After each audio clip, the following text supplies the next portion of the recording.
Namaste nerds, this is Navanad, the Budget Pub Stomper. Getting a real late start on this video. I know I've got a couple of people that have mentioned they look forward to these videos on Fridays, and though I never set out to intentionally make a video every Friday, I think it did kind of go that way. So it's like, I don't know, early Saturday morning. I was at the casino all day.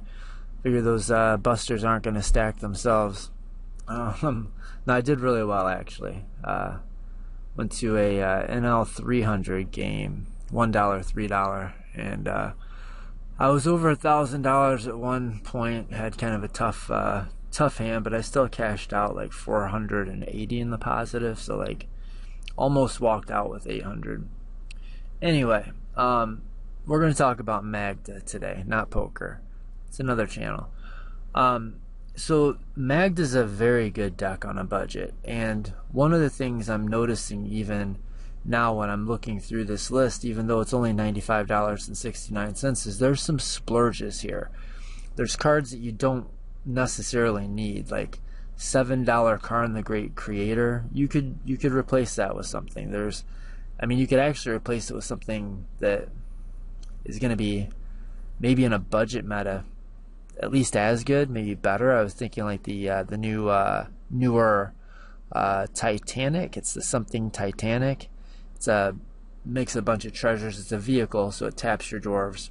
But the main thing is you need the 8 1-mana dwarfs, and some of them are a little expensive. Like this guy's $2, just pure scarcity. It looks like it's from Odyssey. But you know, most of them are pretty cheap, 27, 30 cents. This guy's $5, but I would recommend that you make room for him. We squeezed in Academy Manufacturer and Zorn. You need one of these, I would say. Best if you can play both of them, but again, not necessary. I think you can make a really good version of this deck that maybe it just like cuts gamble and subs out a couple of almost as good pieces for like Karn and some of the more expensive stuff. You could probably get this almost as good under $75, I would bet you. But we're going to stick with our $100 price tag. So let's talk about the way that the deck plays. So what you're looking for is a turn 1 Dwarf and a turn 2 Magda. Then you're going to be swinging on turn 2 to make a treasure. Magda, if you're not familiar, has 2 really powerful abilities that make her a perfect competitive commander. One, she generates tokens anytime you tap a dwarf. Attacking taps a dwarf, so if you attack with your dwarfs with Magda out, it makes a treasure.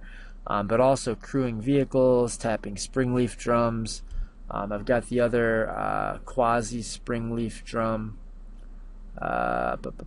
Paradise Mantle, also 5 something, and also could come out for just another vehicle.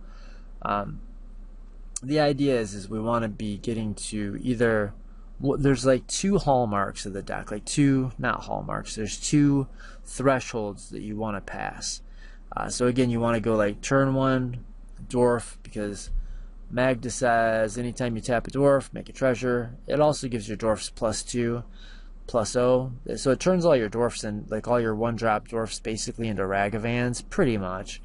And then it also has an outlet for the treasures that you make. You can sacrifice 5 treasures to search your library for any artifact or any dragon card and put it directly into play. So both of those abilities are relevant, and the combination of them turns them into quite a force, especially like you can see, like, I mean, this deck is probably, I don't know, 15 cards off the primer, maybe 20 cards off the CEDH fully optimized list. Certainly it's, you know, not more than 15 or 20 cards off of some of the fully optimized CEDH lists that you'd run into at a fully like proxy friendly tournament. So if you're looking to build a powerful deck on a budget, it's hard to do much better than Magda. So we're going to look to get our, like, we're going to be trying to spam dwarfs, right, to get to one of 2 thresholds. We either need to get to 5 treasures and have an artifact dwarf, or we need to get to 10 treasures. Once you get to 5 treasures with Magda, if you have an artifact dwarf, and so that's like one of these changelings, the best is the 1 mana one. Universal Automaton is an artifact, but it's also a changeling, so it is an artifact and a dwarf, so it's an artifact dwarf. But we've got, you know, a pretty decent number of these. We've got, you know, mostly they're 3 mana. I believe there's a 2 mana one. Yeah, Metallic Mimic is a 2 mana artifact dwarf, and it has some extra kind of reasonable synergy with the deck, but basically it's an artifact that is also a dwarf. We've also got some ways to churn our dwarves into artifacts, and we're going to do that with cards like Ashnod's Transmogrant, or we can kind of do that with Mirror of the Forebears. We can turn Mirror of the Forebears into a copy of a dwarf, including Magda. We can use Liquimetal Torque to, you know, we tap this and turn Magda or one of our dwarves into an artifact, hence giving us an artifact dwarf. Or Liquimetal, like I said, it's late. Liquimetal Coating, and my brain's been pretty active today. I played pro poker years ago for a little while and did coaching and a lifetime ago, another life. But it's a hard way to make an easy living. Anyway, we're not talking about poker, we're talking about Magic. Magda in specific. So how does the deck work? Once we've got to either 5 treasures with an artifact dwarf, and that can be, you know, Universal Automaton, Metallic Mimic, Bloodline Pretender, or it can just be even Magda with our Liquimetal Torque in play. That'll turn Magda into a dwarf. So we get to 5 treasures and we have an artifact dwarf, and then we can win the game at that point.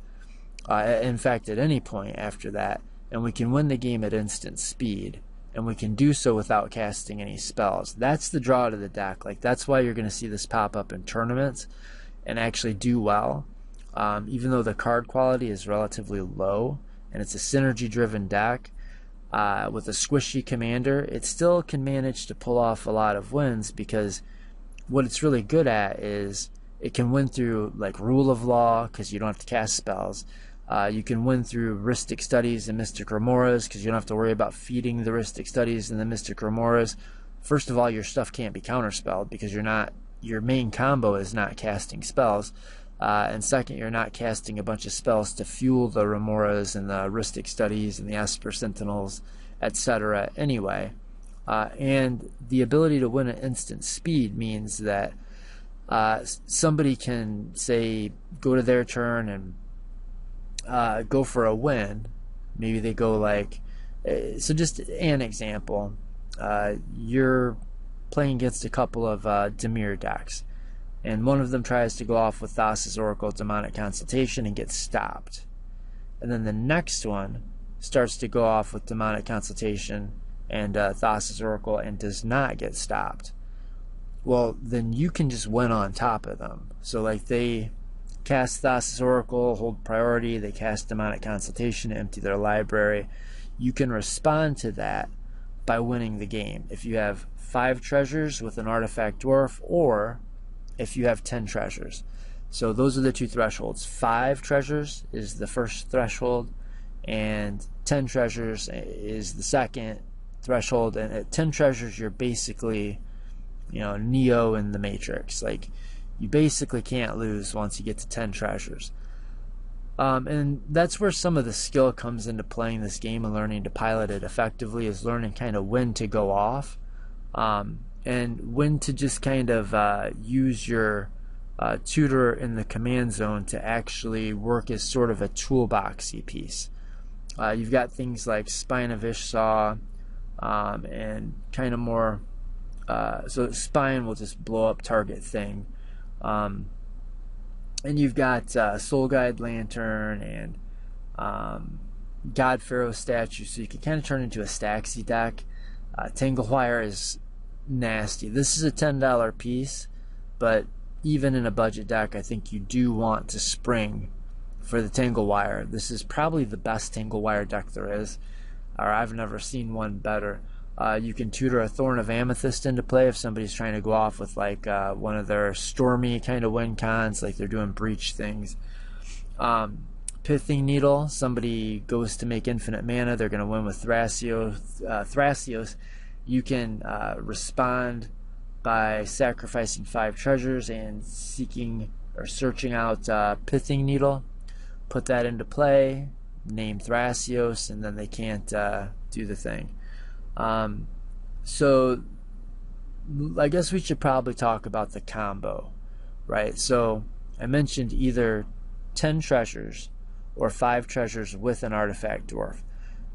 So those are basically going to amount to the same thing. Because let's say you've got 10 treasures, but you don't have an artifact dwarf.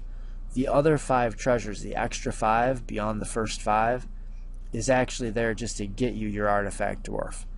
So if you have 10 treasures, then you can sacrifice 5 of the treasures, and you can find your Mindless Automaton or a way to turn Magda. Well, I'll probably find Mindless Automaton. Find one of your artifacts, changeling artifacts. And then you're going to use the other 5 treasures to search for Clock of Omens. And so that's the combo. The combo is Magda in play, Clock of Omens with any artifact dwarf, or a way to turn a dwarf into an artifact.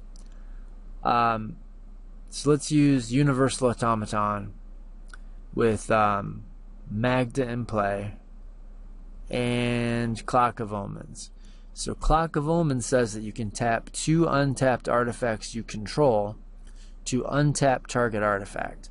Note that Clock of Omens doesn't say tap other artifacts you control. So you can tap the Clock of Omens as one of the 2 artifacts required to get your untap trigger.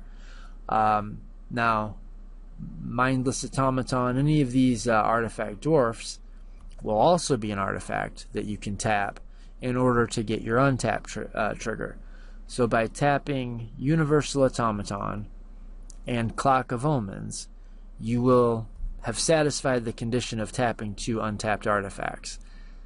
And then you get an untap trigger. And the thing you're going to untap is going to be your artifact dwarf. Okay, so now let's remember we had Magda in play. And Magda says whenever a dwarf you control becomes tapped, you make a treasure. It doesn't say make a tapped treasure. It says make a treasure. So the treasure is going to come into play untapped. So again, we've got Magda, we've got Universal Automaton, and we've got Clock of Omens. So we're going to tap the Clock of Omens and the Universal Automaton to untap the Universal Automaton. Now when we tapped the Universal Automaton, Magda saw a dwarf get tapped and therefore produced a treasure. And that treasure comes in untapped and it is an artifact. So you use the untap trigger to untap the Universal Automaton. So now you've got an untapped Universal Automaton and an untapped treasure, and you can use those 2 untapped artifacts with the Clock of Omens to get another untap trigger. So you're tapping 2 artifacts to untap an artifact. So one of the artifacts that you tapped is a dwarf, the Universal Automaton. So you just made a treasure. And the untap trigger is going to be used to untap the Universal Automaton. So when you tapped it, you made an untapped treasure, and then it untaps.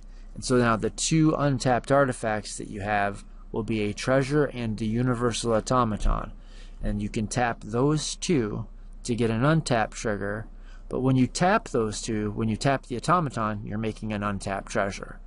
Because Magda says you tap the dwarf, you make a treasure. And then the untap trigger is going to untap the Universal Automaton.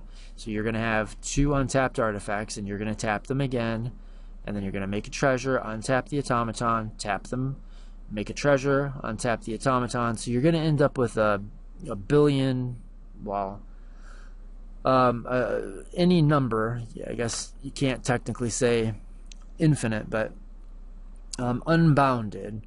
You can make unbounded tapped treasures. So the treasures will come into play tapped. And that seems like it'd be a problem, except that Magda doesn't care that they're tapped. Magda says sacrifice 5 treasures. She doesn't say sacrifice 5 untapped treasures.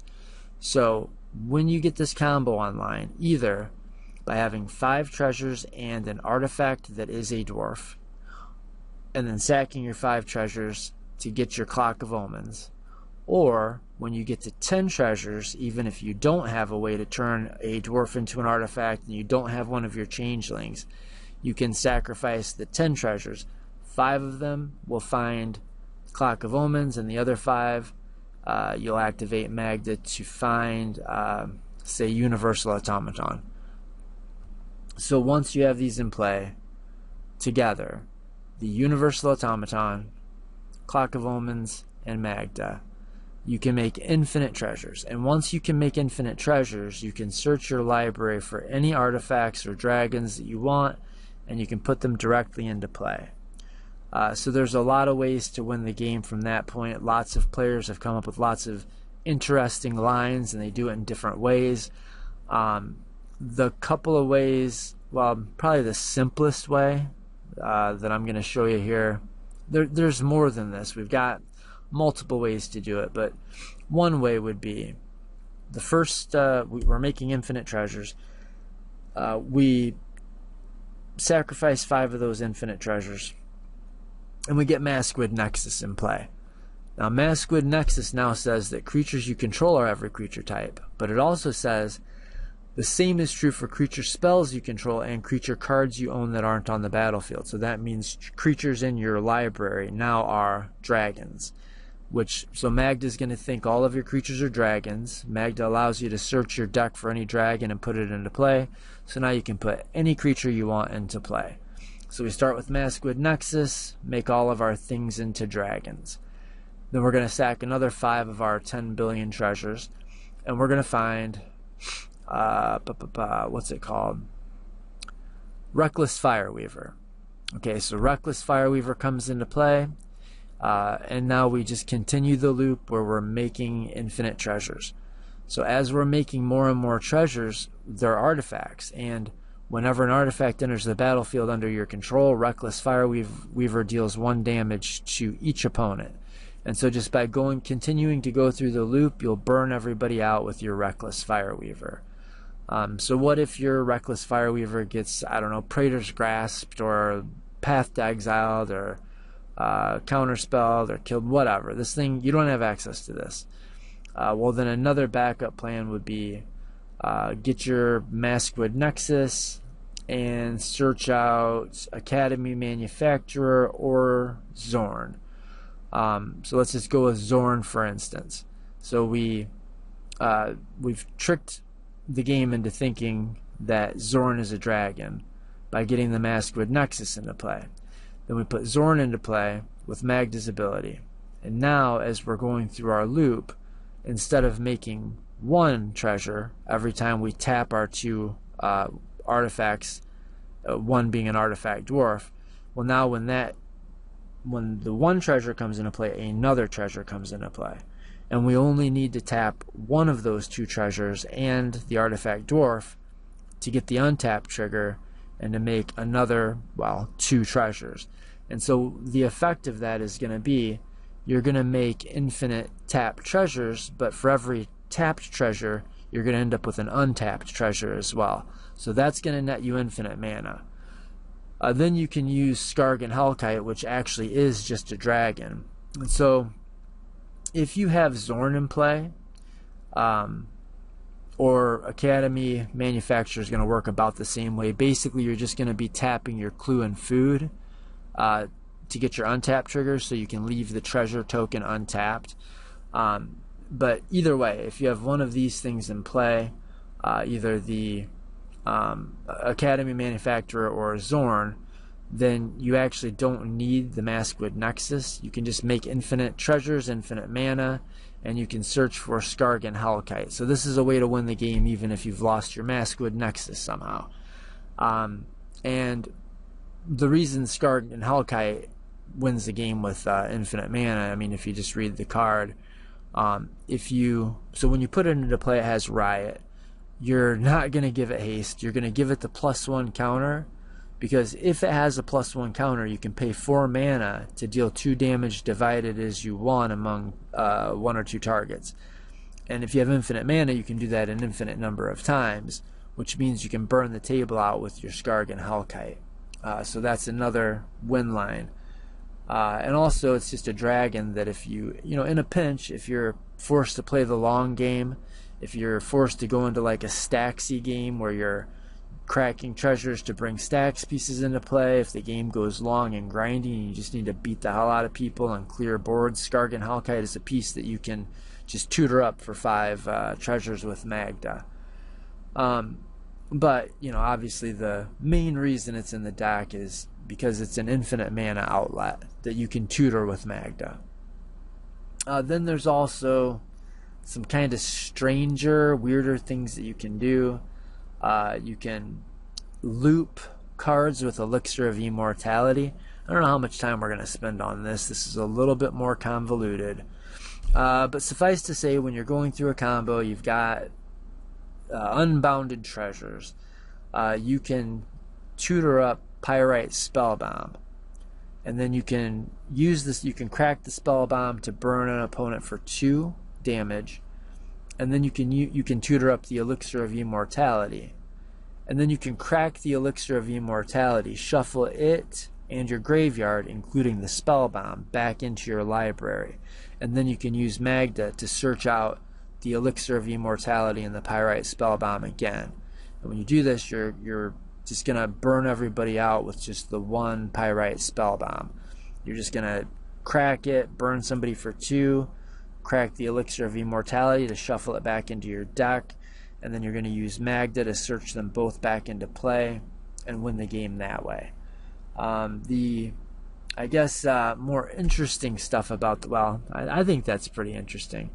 But the more interesting thing is just how the deck plays, and it's really easy to win with this deck on like turn 4 if you've got open lanes where you can get through with your guys. If you can attack with your dwarfs without them dying, which is one good reason to have some number of like bigger dwarves.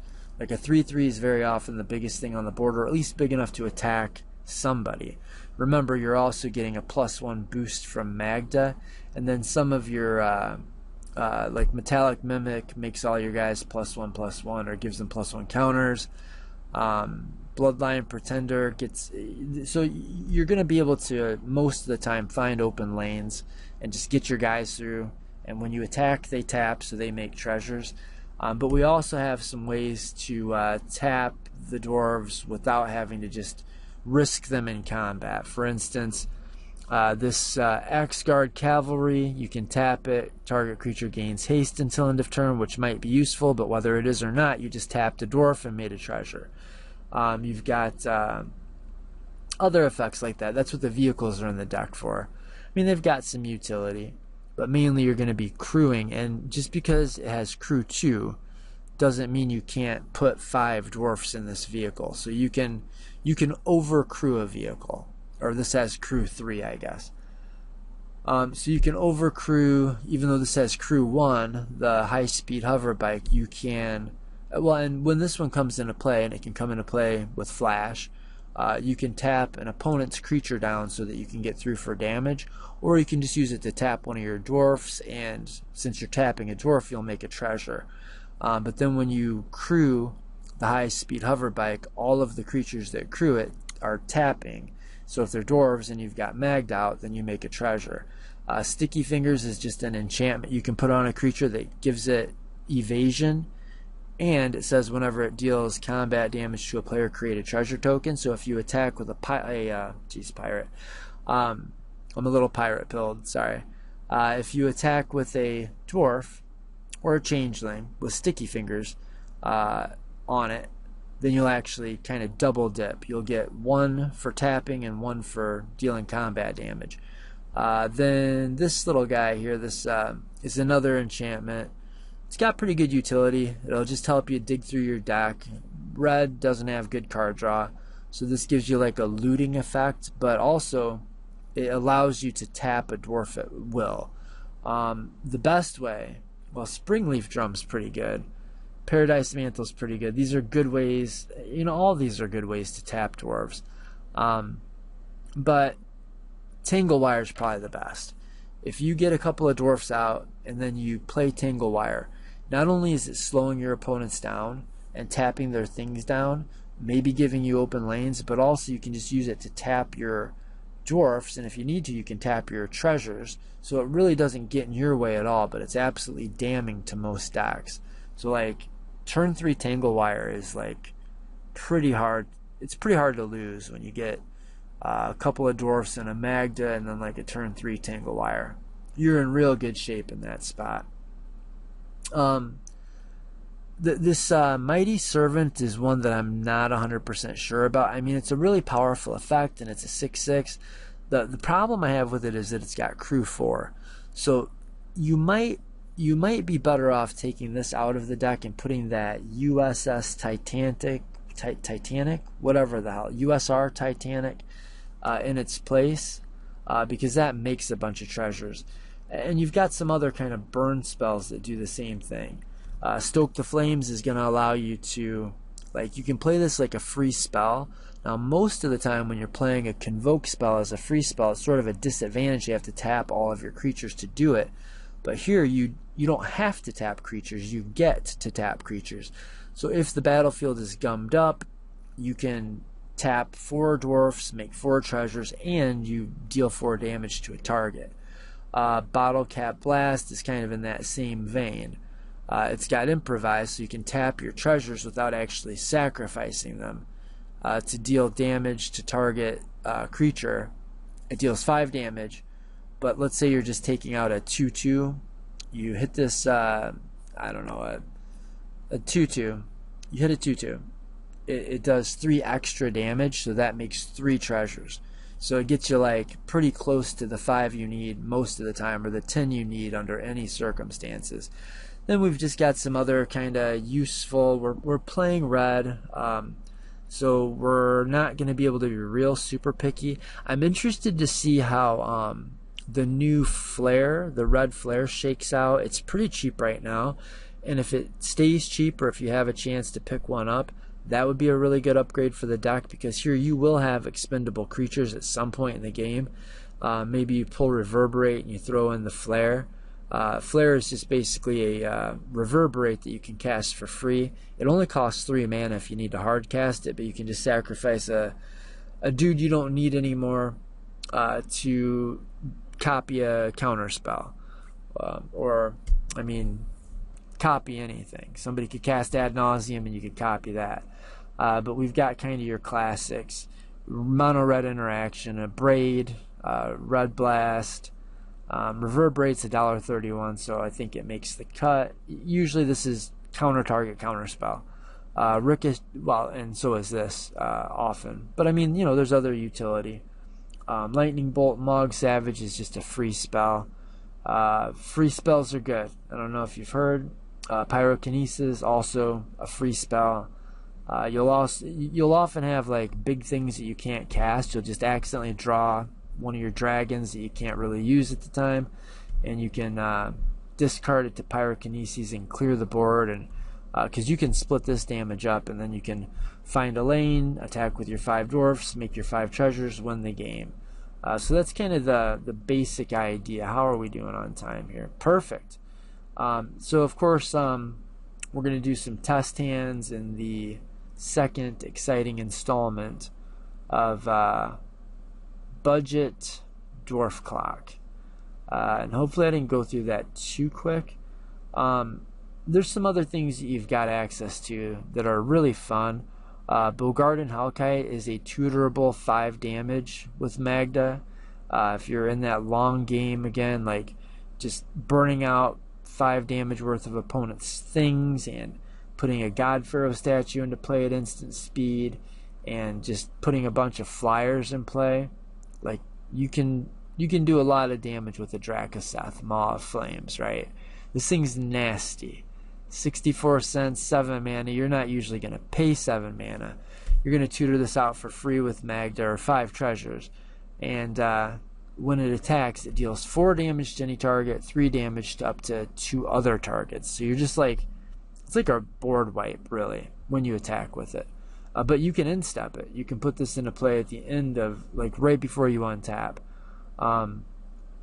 So yeah, there's, I think that I've hit all the kind of high notes here. You've got Dwarven Miner. I mean, it's a 1/2. It only costs 2. It's a dwarf, and it has this 3 mana destroy target non-basic land, which, I mean, can come up. I mean, if you can take somebody off of one of their colors, if they're playing a budget 3-color deck, probably not that hard to do. Or if you're kind of punching up and you're playing against more expensive decks, and this will punch up. This deck will punch up. You can use that to, I don't know, take out a Cradle, something like that. This thing's really good too, or it appears to be really good. The Dwarven Blood Boiler. So this is not only a dwarf, and it not only is it a dwarf, but it gets swole, right? Like, you can pump it up, but when you pump it up, you're tapping dwarfs to pump it up. So, you know, it's great when you can just go like turn 1 dwarf, turn 2 Magda, turn 3 dwarf, and then turn 4 you attack and you make all the treasures that you need. But sometimes you're just not going to have an open lane. But we've tried to build the deck in such a way that we can get around that. We can either create openings, or we can make treasures in ways that don't require openings. But that's pretty much the deck, guys. It's a lot of fun to play. You can really get creative with the win conditions you want to use once you kind of get your head around the basic ideas of the deck. I've got a buddy that plays a version of the deck that he's doing kind of his win condition, his main win line is sort of the Elixir of Immortality Pyrite Spellbomb thing. But instead of looping a Pyrite Spellbomb with Elixir of Immortality, he's looping a Jester's Cap, which I just think is hilarious. And he's just capping your win conditions first, but really he's just going to mill everybody out with Jester's Cap and Elixir of Immortality. I think Pyrite Spellbomb just has a little bit more, it's just a better card than Jester's Cap, but it's not as funny. So do with that info as you will. But I think that's it for now, guys. Until next time, word to your mothers, East Side until I die. May the Force be with you. May peace be with you and also with you. And namaste, homies.